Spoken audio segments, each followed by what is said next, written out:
Hi అండి, సర్వేజన సుఖ్న భవంతు. అమెరికాలో మిడిల్ క్లాస్ అమ్మాయి ఛానల్కి స్వాగతం.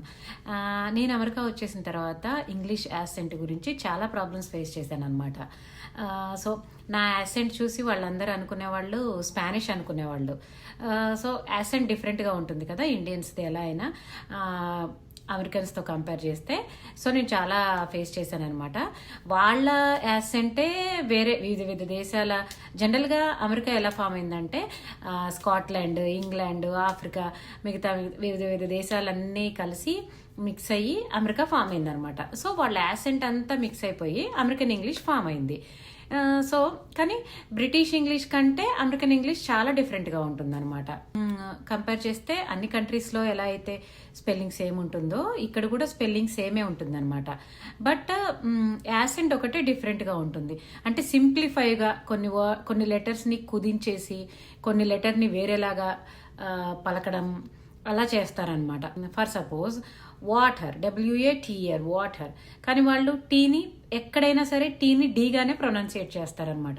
వాడర్, బార్డర్, ప్రతి లెటర్ని మనం ప్రొనౌన్సియేషన్ ఒత్తి పలుకుతాం, కానీ వాళ్ళు అలా కాదు, సగం లెటర్స్ని మింగేస్తారనమాట. అంటే కన్వర్జేషన్ ఫాస్ట్గా అయిపోవాలన్నమాట. టంగ్కి ఎక్కువ కష్టం రానివ్వకుండా సో ఈజీగా పలికేటట్లు, ఈజీగా రోల్ అయ్యేటట్లు టీవీ, హాలీవుడ్, యూట్యూబ్ వల్ల అమెరికన్ యాసెంట్ అనేది గ్లోబల్ స్టాండర్డ్గా మారిపోయింది.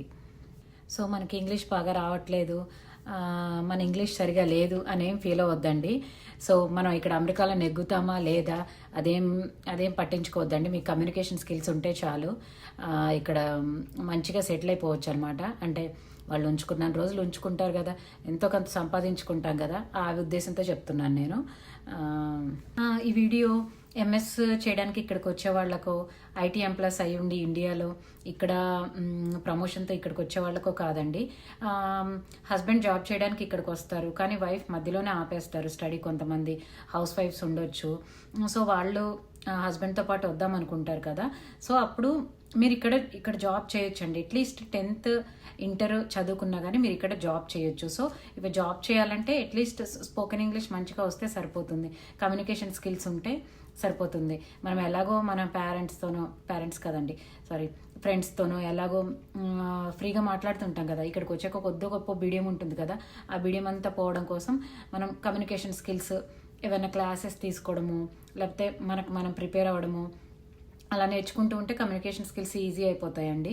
అద్దంలో చూసి మాట్లాడుకోవడము, ఒక పారాగ్రాఫ్ తీసుకొని దాన్ని ఒక పారాగ్రాఫ్ తీసుకొని ఇంగ్లీష్లో మనం అద్దం ముందు నుంచొని ప్రాక్టీస్ చేసినా మనకి కమ్యూనికేషన్ స్కిల్స్ ఈజీగా వచ్చేస్తాయండి. Thank you.